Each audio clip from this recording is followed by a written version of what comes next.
नमस्कार, hello and welcome to my YouTube channel Anokhi Saheli. कैसे हैं आप लोग? हम लोग इन 9 दिनों में माता के 9 रूपों की पूजा करते हैं। हर दिन माता का एक नया रूप है जिसकी हम पूजा करते हैं और उनकी आराधना करते हैं।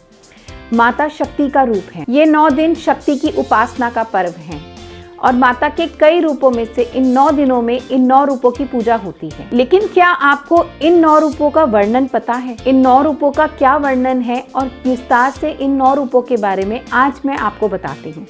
तो शुरू करती हूँ मैं अपनी वीडियो को।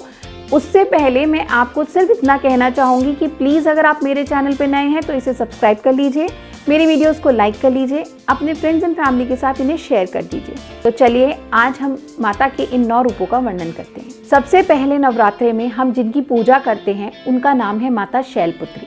माता शैलपुत्री ने शैलराज हिमालय के घर में जन्म लिया, इसलिए उनका नाम शैलपुत्री पड़ा।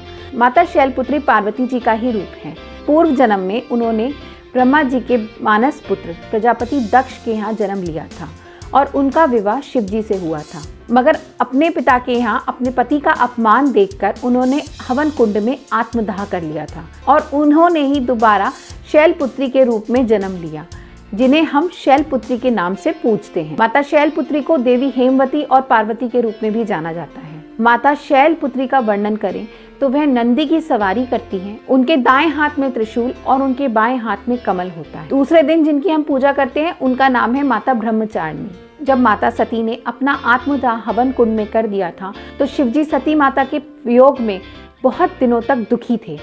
इस वियोग को दूर करने के लिए सभी देवताओं ने यह नीति बनाई कि माता शैलपुत्री को, जो कि पार्वती जी का ही रूप थी, उन्हें शिवजी से विवाह के लिए प्रेरित करना था और यह काम नारद जी ने किया। जब नारद जी ने माता शैलपुत्री को शिवजी से विवाह के लिए प्रेरित करा तो माता ने कई वर्षों तक तपस्या करी और वह इतनी घोर तपस्या थी जिससे तीनों लोक हिल गए थे। ब्रह्मचारिणी का अर्थ है ब्रह्म यानी कि तप, मतलब कि तप या तपस्या करने वाली। माता ने इतनी घोर तपस्या करी थी शिवजी को पाने के लिए, इसलिए उनका नाम ब्रह्मचारिणी पड़ गया। माता ब्रह्मचारिणी का कोई वाहन नहीं है।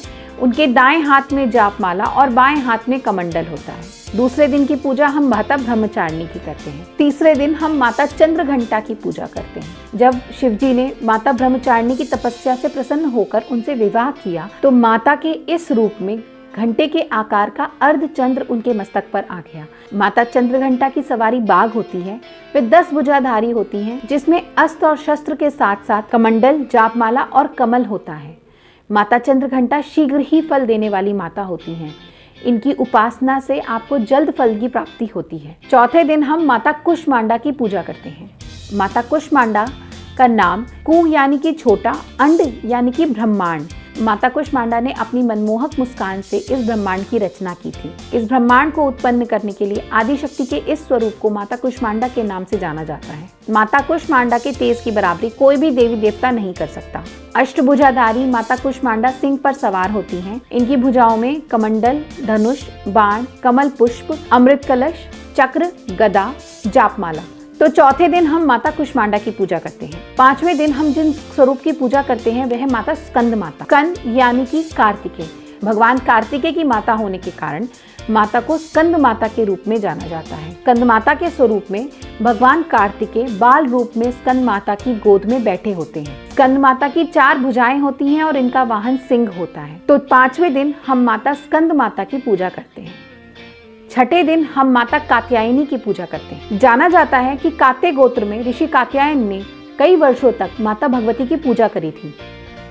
वे ये चाहते थे कि माता भगवती उनके घर में पुत्री के रूप में जन्म ले।